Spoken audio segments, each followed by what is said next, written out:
No Place Like Oz, Chapter 17. Ozma sent Jilly a jam for me in the morning, so that we could get ready together. But I sent the plain little servant away. This was my big day, and I wanted to be alone.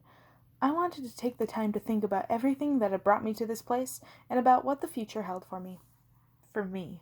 Not for Aunt Em and Uncle Henry, not for Ozma, or for Oz, or for the Scarecrow, or the Tin Woodman, or the Lion, or even poor missing Glinda, but for me alone. So I spent the day in my room. I magicked up a light breakfast for those wonderful anything eggs and some chimera milk, and later for lunch ambrosia and emerald fruit.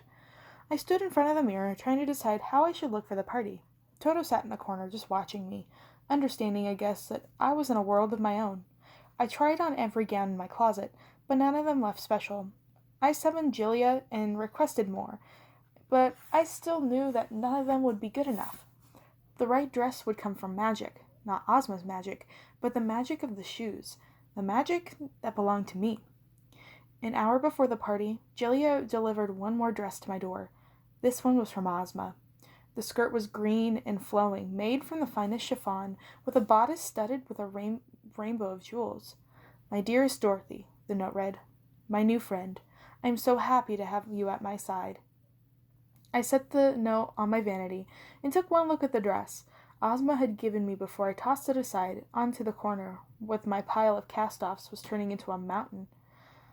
The dress from Ozma was beautiful, but it wasn't the dress I was supposed to wear on my 16th birthday party. The day I announced my official return to Oz, it was what she wanted for me. Not that I wanted for myself. I didn't want to be at her side while she ruled Oz. I was no one's lady in waiting, and suddenly I knew exactly what I wanted. I no longer cared about hiding my magic from her. Why should I hide that what belonged to me? This was Oz. Everything else was magic. Why shouldn't I be magic too? So I called it forth. Using it was second nature to me now. All I needed to do was want, and it was mine. The room was twitching with energy as I stood in front of the mirror. Atoms rewrote themselves around me. I felt the world twisting and turning at my body's command. Fabric wove itself against my body. My hair grew even longer, twisting, taking the shape I wanted from it until it fell around my face into two perfect auburn braids, with curls that scraped my shoulders.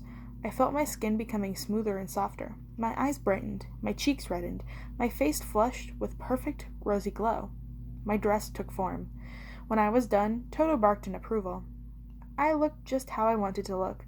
I looked both like myself and like something greater. There was a knock at my door. I opened it to find Aunt Em and Uncle Henry were waiting for me outside. They gasped when they saw me. Why, Dorothy, Uncle Henry started. I saw him blush, and he squeezed his eyes shut. You look, Aunt Em began to say. She was at a loss for words, too. A look of scandal crossed her face. She put her hand nervously to her mouth. I look like a princess, I said. I knew that it was what they meant, and not just like any princess. I look like Princess Dorothy, the witch slayer, the girl who rode the cyclone, the one true Princess of Oz. They both looked away. They didn't say anything. They didn't have to. It was what they were thinking. Now let's go to my party, I said. Dorothy? Ozma asked in surprise when I entered the ballroom, where the gala was just getting underway. That's not the dress I sent you. Her face looked more hurt and suspicious as she surveyed me. My dress was blue gingham, just like the blue gingham I'd worn on the day I'd landed in Oz. But it was different, too. Rather than being made from that scratchy, cheap fabric, it was made from the finest silk. The blue checks were stitched with glittering gold thread, just so subtle that you could barely see it until you looked perfectly close. It was short, shorter than anything I'd ever worn before. It was shorter than my dress I'd ever seen before, revealing my long, bare legs. All of it did nothing more than draw attention to the shoes on my feet. They shone brighter than anything else in the room, brighter than Ozma's crown, or her scepter, or the tiny jewels that were braided through her dark hair. Your dress was lovely, I said breezily, but it wasn't what I envisioned. Today is my day. But where? She asked. Before she could finish the question, I stepped past her, onto the ball where everyone was waiting. They were waiting for me. It barely looked like a ballroom at all. The sky was a brilliant galaxy of stars studded with giant red poppies that opened and closed in time with the music, emitting a shimmering heavenly light. The dance floor was a deep purple sunset. Swarms of pixies flew throughout the room, carrying trays of drinks and hors d'oeuvres. The whole place was filled with Oz's strange and notable personalities. Some of them I recognized from hearing Ozma's talk about them. There was Polychrome, the daughter of the rainbow, wrapped in a diaphanous gown that looked like it was woven out of the sky itself. There was Scraps, the patchwork girl, cartwheeling across the floor like a whirling dervish, whooping with laughter as we went. There was a giant, dignified frog with a three-piece suit and a man with a jack-o'-lantern in place of a head.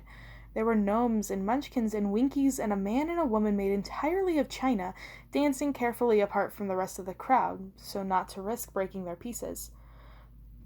I whirled joyfully through the room, gliding from one citizen of Oz to the next, smiling and kissing each one on the cheek, and greeting more, spinning on to the next one. Each of them looked at me with love and gratitude. I meant so much to them. I had done so much for them, so much more than Ozma would ever think of doing. They all wanted to meet me. I was famous. I was their hero. When I got to the Scarecrow, he was ready for me. He took me up in his stuffed arms, spun me around, and I laughed, kicking my feet up as the crowd parted to make way for us. The orchestra was playing a happy, energetic ragtime number, and the trumpets blasted as the Scarecrow tossed me over his head as if I was light as a feather. He caught me, laughing in his arms, as I came back down, before twirling me across the floor to where the Tin Woodman was waiting for me. My metal friend grabbed my hand, and his metal palm felt softer and warmer than I had even imagined was possible. He pulled me close to his chest, and the orchestra strolled its tempo into something tender and sentimental. He waltzed across the dance floor. Everyone else had paused in their own dancing to watch us. They surrounded us in a circle, transfixed. I was so happy that I was dancing on air. Literally, when I looked down, I saw my feet were hovering a few inches above the ground, my magical shoes enveloped in a red mist, holding me aloft. No one noticed. They were too distracted by how happy they were. The lion was sitting on his haunches, ready to take me up in the next dance. He extended a huge paw, cutting in, and I was about to reach out when something bumped against my shoulder. Hard. Cold, fizzy liquid splashed against my back, and then I heard the sound of glass crashing against the ballroom floor. When I turned around, I saw Aunt Em standing there with a guilty look on her face, a shattered crystal goblet lying in a puddle of purple liquid on the floor. I came back down to earth. "Oh, Dorothy, I'm so sorry," Aunt Em said. "I wasn't paying attention to where I was going, and I just bumped right into—" I put a hand up to interrupt her. "Stop," I said. "You were thoughtless. You were careless. I was dancing, and you weren't even watching. Everyone else was watching me." I reached back and felt the dampness of my gown. "You could have ruined my dress." "I'm sure—" Aunt Em began. Her lips began to quiver. Tears came to her eyes. I'd always hated seeing Aunt Em cry, and now I hated it even more. It was like she was doing it to spite me, like she was trying to make me feel guilty on a day when I should have felt nothing but happiness. "Clean it up," I said. She looked at me in surprised horror, her tears still streaming down her cheeks. "Well, I'm sure Miss Ozma can ask someone else." "No," I said. "I want you to clean it up. Immediately." Uncle Henry was at her side now. "Now see here, Dorothy," he said, taking my aunt's arm. "This has gone too far." For a moment, it seemed that he was going to be angry, but then he saw the look in my eyes, and the expression on his face turned quickly to one of fright. He was silent. "Clean it up," I instructed Aunt Em again. When she made no move to do what she was told, I took the choice out of her hands. Things have changed, and the two of them needed to learn that. I was their niece, and they had raised me, but we were in Oz now. Here in Oz, I wasn't just another prairie girl. I commanded respect. My shoes were urging me on. I could hear them whispering in my ear in a voice that almost Glinda's, but not quite. It was low and urgent and sweet. It was the voice of Oz, the voice of magic. It was the voice of my mother. "Do it," it was saying. "Teach them a lesson, or they'll never learn. Show them who you are. Show them that this is where you belong. Show them that you are the one with power here." My whole body was burning, not just my feet. Every bit of me was singing with the power the shoe spoke of, and the music from the orchestra faded into just a distant hum, and the song of my true self took its place. This is what I'd been born for. Everything that had happened before had been prepping me for this moment, preparing me for my destiny, for who I really was. I tugged at the strings that controlled my aunt, and she bent on the floor onto her hands and knees and began to wipe up the mess she'd created with a wet rag that had materialized for her. "I'm so sorry, Dorothy," she said. "You are so wise and beautiful. I'm lucky to know you, to be able to have kept you safe all these years. Please, I beg your forgiveness." "And now the dress," I said, and Aunt Em stood up and began to dab at my back with the rag. I could have cleaned it up myself, with just a thought, but I didn't want to. "It's such an honor," Aunt Em was saying, "to be able to serve you like this." Then Ozma was standing in front of me. I hadn't seen her approach. She looked different than ever seen her. She was so much more than the Ozma that I'd sent in the maze. The day I'd met her, it was like she'd been hiding a part of herself from me. She no longer looked like the girl I knew. She no longer looked like a girl at all. Her skin was fiery and glowing like the sun. Her green eyes were huge and iridescent. Her hair haloed her face in oily black tendrils that coiled and twisted like snakes. The wings she showed me in the garden that day had revealed themselves again, but they were bigger now, twice as big as her body, and they sizzled with magical energy. She looked like a fairy, and not even a fairy princess. She looked like a queen. "Dorothy," she said. Her voice reverberated through the room. "It's time for you to leave." "No," I started to say, but the words couldn't come out. I knocked my heels together, trying to desperately use my magic against her. It didn't work. Nothing happened at all. My feet felt cold. Too cold, like the magic had been drained from them. And then, with everyone in the ballroom staring, I felt myself turning and walking away. I had lost it.